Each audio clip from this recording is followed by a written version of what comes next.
Alors, de retour dans Illustrator.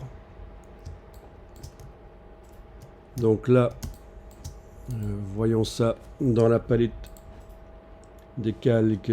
Nous avons un fichier lié, mais qui n'était pas disponible. Il me l'avait dit à l'ouverture.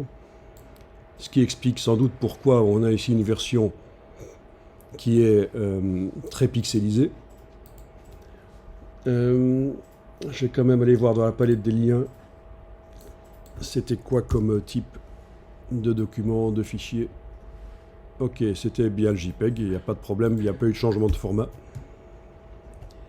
Bien, je vais enlever l'œil en face donc du calque qui contient la photo.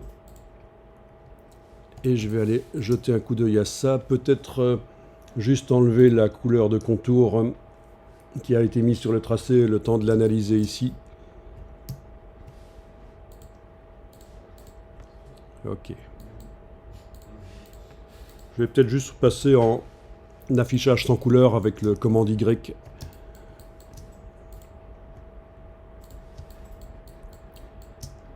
Il y a pas mal de lignes droites, ça m'inquiète par rapport à la photo d'origine d'ailleurs.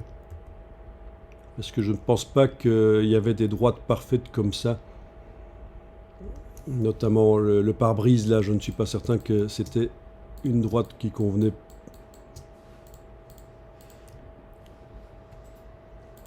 Ici on a peut-être une légère pointe du fait qu'il n'y a qu'une moitié de tangente sur le tracé.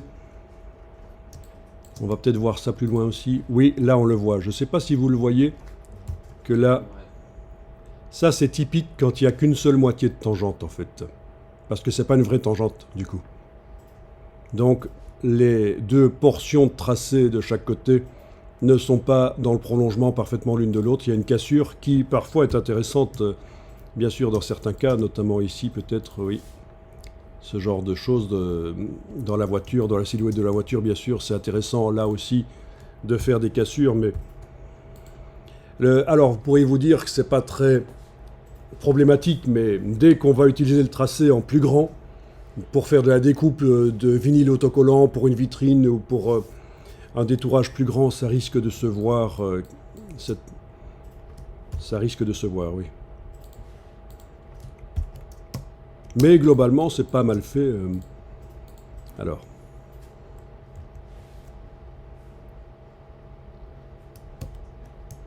Oui, là, c'est encore une fois approximatif, bien sûr, le pneu.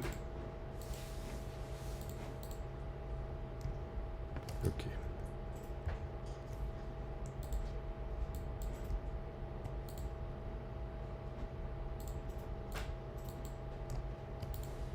Ok, je vois. Parce que vous n'avez pas vu grand-chose à la forme véritable du pneu. Donc vous sentez bien que le pneu devrait normalement être plat, quand même, relativement. C'est un peu piégeux, bien sûr.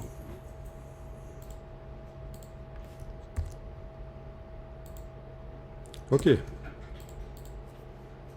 Suivant.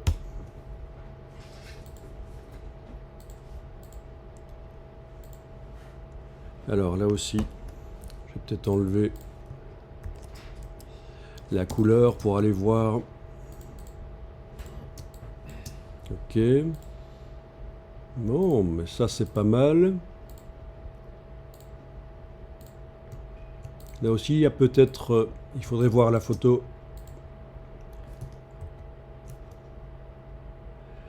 Oui, une cassure qui n'existait peut-être pas sur le sujet en fait, hein, à cet endroit-là. Je suis pas certain qu'il y avait une cassure comme ça.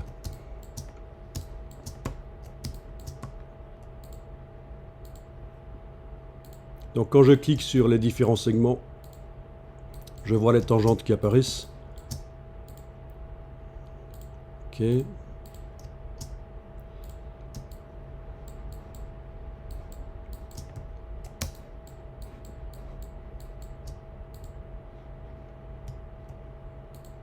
Bon, ben c'est pas trop mal.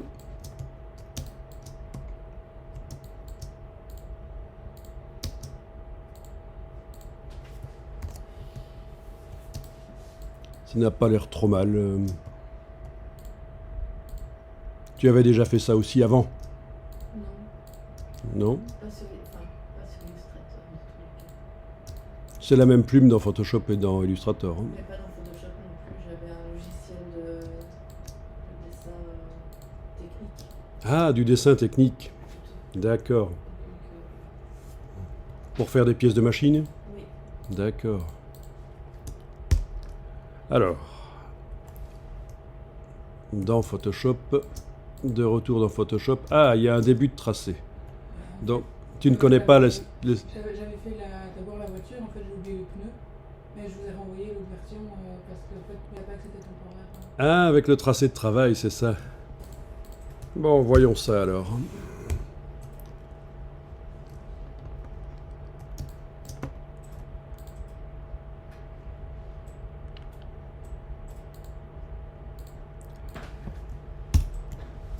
Là aussi, je vais rapidement créer un calque pour pouvoir regarder comment ça a été fait.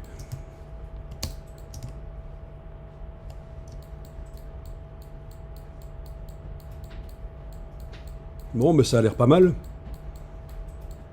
Tu avais déjà fait ça? Pas avec Illustrator, moi j'utilisais, je sais que vous connaissez Inkscape, Eh oui, Inkscape, oui. donc j'utilisais plus ça parce que j'avais pas Illustrator. La version open source, un peu de Illustrator, hein. Et tu as utilisé ça dans une école? Non, c'était Par toi-même? Oui, Illustrator j'avais appris à l'école et après quand j'avais appris le logiciel, Ah oui, j'ai fait ça. d'accord. Oui, ben on voit que c'est bien fait. Par contre, par rapport à un précédent qu'on a vu, et là je vais réafficher comme ça, voilà. Il n'est pas certain que on est allé assez mordre dans le sujet, quoique, oui, il risque d'y avoir, voilà, ce genre de choses-là. Du décor sombre qui apparaît une fois que le détourage est utilisé. Donc si je l'utilise sur sur le calque, je vais carrément recommencer. Ah oui, voilà, je vois ce que tu as fait. Donc précédemment, on a vu que sur un duplicata du calque, il y avait eu un masque de fusion qui avait été fait pour masquer le décor. Mais ici, tu as carrément supprimé le décor comme ça. Voilà. Donc il y a différentes méthodes en fait, hein. C'est l'occasion que je vous le montre. Je vais jeter ici le calque et redémarrer d'une copie éventuellement, oui, pourquoi pas, de l'arrière-plan. Voilà. Comment supprimer le décor? Différentes méthodes. Donc la méthode que tu as utilisée là, c'est certainement de générer une sélection au départ du tracé. Oui. Ah oui, et puis il y a le petit bout de roue là que tu as fait à part. Ok. Pour générer la sélection, tu as utilisé le menu? J'ai été en dessous sur le logiciel. Ah, sur ce truc-là, ok, ça va. Donc les deux sont possibles. Il y a même la troisième option, la touche contrôle du PC, commande du Mac, et on clique sur la vignette et ça génère une sélection. Alors il nous manque la roue là. Du coup, on va pouvoir faire commande Shift ou contrôle Shift sur le PC pour ajouter la sélection générée par le petit bout ici, l'ajouter. Voilà, c'est ce qui vient d'être fait. Combiner différents tracés. Puis ensuite, bien sûr, dans la palette des calques, aller mettre un masque de fusion qui masque le décor. Ça, c'est la première méthode. J'annule. La méthode qu'en fait tu as utilisée, c'est ensuite de faire sélection intervertir et touche suppression, sans doute. Oui, C'est ça, sélection intervertir, touche suppression, et forcément, on a supprimé les pixels. On évite ça, hein, parce que si le tracé n'était pas bon au départ, s'il avait des erreurs, on ne peut pas vraiment le retravailler. Donc j'annule, je désélectionne. Et alors, il y a l'autre méthode que vous connaissez, troisième méthode, non? Pour ceux qui ont déjà touché un peu à Photoshop. On peut ajouter sur le calque un masque vectoriel. De fusion, c'est ce que je viens de faire avant, des pixels, les pixels noirs et blancs. Mais on peut ajouter carrément une copie du tracé qui est dans la palette des tracés en tant que masque vectoriel. Donc comment est-ce que ça fonctionne? Il faut que le calque soit activé. Il faut que le tracé... Ah, mais dans ce cas-ci, ça va poser des problèmes, on va voir. Évidemment, il est en deux parties, donc idéalement, je devrais le fusionner, mais c'est pas grave, je vais commencer par là. On imagine que ça, c'est le tracé de toute la voiture, le tracé 1. OK. Je vais donc dans... Moi, je le fais par le menu ici au-dessus. Menu calque, masque vectoriel, tracé sélectionné. Ça utilise le tracé qui était sélectionné, tracé 1, et ça met une copie. Et voilà, et c'est un tracé, c'est un masque vectoriel. C'est-à-dire qu'il peut être retouché avec les flèches, avec la plume, etc. Il est possible d'aller le travailler. Voilà. D'accord ?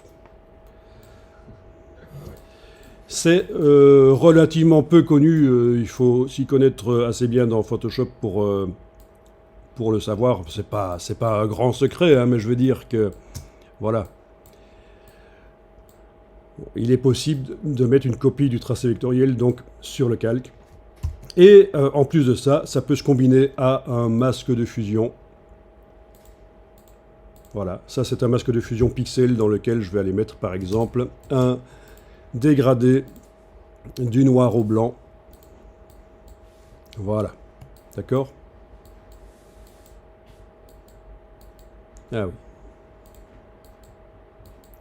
Juste pour vous montrer que techniquement il est possible d'avoir même les deux types de masques sur le même calque. Ok, je vais jeter le masque de fusion ici et dire que je ne l'applique pas.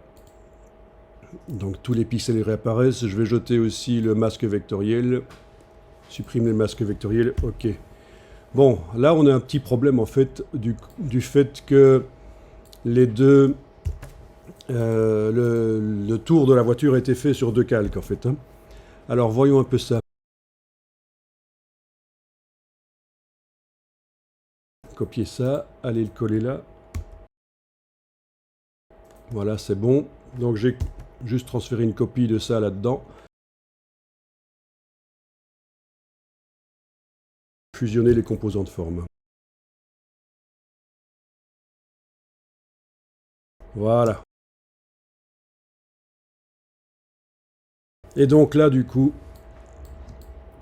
si on ajoute un masque vectoriel, ça va fonctionner. Masque vectoriel, tracé sélectionné. Voilà, sur le calque, j'ai le tout avec la roue arrière droite qui s'y trouve aussi.